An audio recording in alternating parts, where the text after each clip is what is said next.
இந்த 2025ஆம் ஆண்டு தமிழ் சினிமாவை பொறுத்தவரை மிகவும் விசித்திரமான ஒரு ஆண்டாக அமைந்தது. ஏனென்றால் சிறிய பட்ஜெட் படங்கள் கூட பாக்ஸ் ஆபீஸில் சக்கை போட்டு கொண்டிருந்த வேளையில் ரசிகர்களின் பலத்த எதிர்பார்ப்புக்கு மத்தியில் வெளியான பல பிரம்மாண்டமான மிகப்பெரிய பட்ஜெட் படங்கள் கூட படு தோல்வியை சந்தித்துள்ளன. அந்த வகையில் இந்த 2025ஆம் ஆண்டு டாப் 5 படங்களை பற்றி இந்த காணொளியில் தொகுத்து பார்ப்போம். இந்த பட்டியலில் 5வது இடத்தை பிடித்துள்ள திரைப்படம் வீர தீர சூரன். சியான் விக்ரம் நடிப்பில் உருவான ஆக்ஷன் திரைப்படமான வீர தீர சூரன் ரூபாய் 55 கோடி பட்ஜெட்டில் எடுக்கப்பட்டது. விக்ரம் ரசிகர்கள் மத்தியில் மிகப்பெரிய எதிர்பார்ப்பில் வெளியான இந்த திரைப்படத்தின் மொத்த வசூல் ரூபாய் 66 கோடி மட்டுமே என்பது வருத்தப்படக்கூடியதுதான். ரூபாய் 66 கோடியை தொட்டிருந்தாலும் படத்தின் நீளம் மற்றும் பலவீனமான திரைக்கதை காரணமாக விநியோகஸ்தர்களுக்கு எதிர்பார்த்த லாபம் கிடைக்கவில்லை.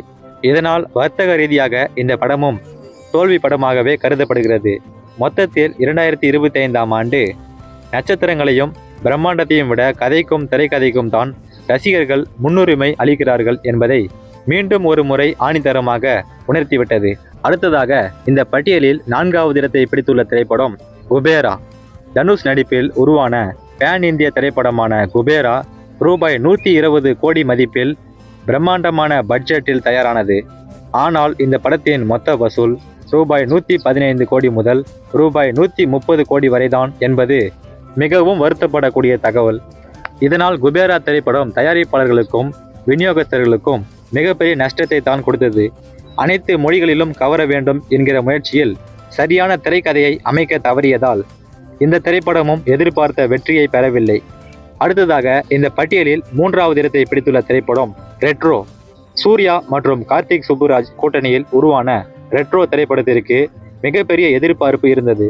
இந்த திரைப்படத்தின் பட்ஜெட் ரூபாய் 60 கோடி முதல் ரூபாய் 70 கோடி வரை செலவு செய்தோம்.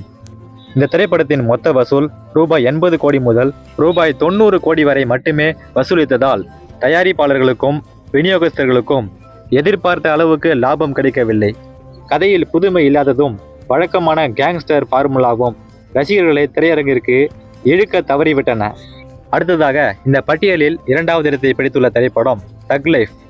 உலக நாயகன் கமல்ஹாசன் மற்றும் இயக்குனர் மணிரத்னம் கூட்டணியில் உருவான இந்த தக் லைஃப் திரைப்படம் 2025இன் மிகப்பெரிய எதிர்பார்ப்பாக இருந்தது.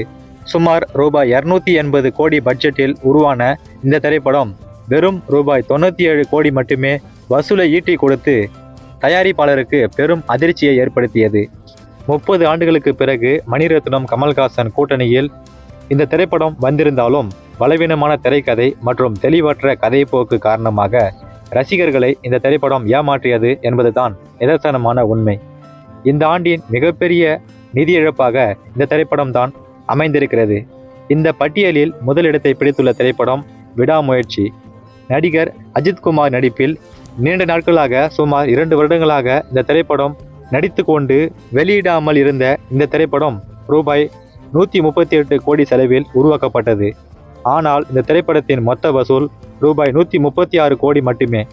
படத்தின் பட்ஜெட்டை கூட வசூலிக்க முடியாதது தயாரிப்பு தரப்புக்கு மிகப்பெரிய ஏமாற்றத்தை கொடுத்தது. ரசிகர்களின் எதிர்பார்ப்பை பூர்த்தி செய்ய தவறியதே இதன் வீழ்ச்சிக்கு முக்கியமான காரணமாகும்.